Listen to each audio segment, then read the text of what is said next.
Today is the fifth Sunday in Ordinary Time, and our first reading is from Job. And in that story, Job shares with us how sometimes being human and being on earth, sad things happen. And he was feeling a bit down about things that were happening in his life.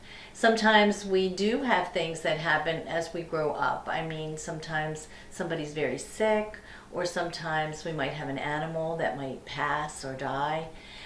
Sometimes these are things that happen on earth. We might have a grandparent that's very sick, or we may have had somebody that has passed away and moved on to heaven. And sometimes we feel saddened inside.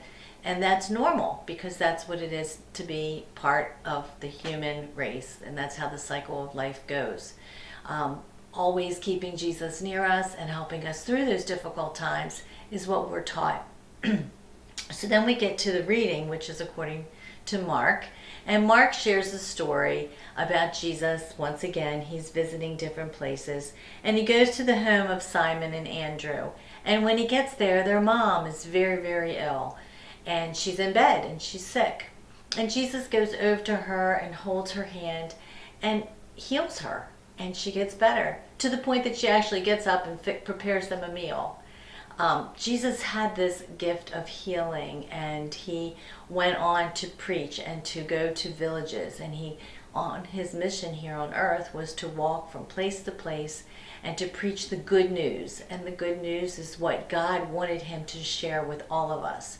And the importance of prayer, and the importance of loving one another and doing kind things for one another, and that this is what God expects of all of us to do.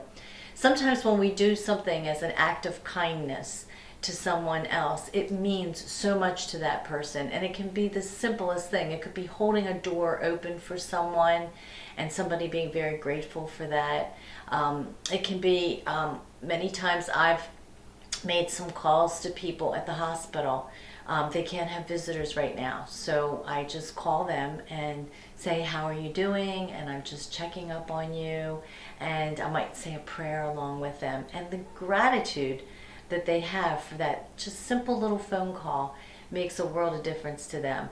Sometimes maybe you could call somebody that you haven't talked to for a while and bring great joy to them. Preaching the good news of Jesus Christ is what he wants us to do, and to walk in his shoes and to follow his directions. So take care, boys and girls, and we'll see you soon, I hope. Take care. Bye-bye.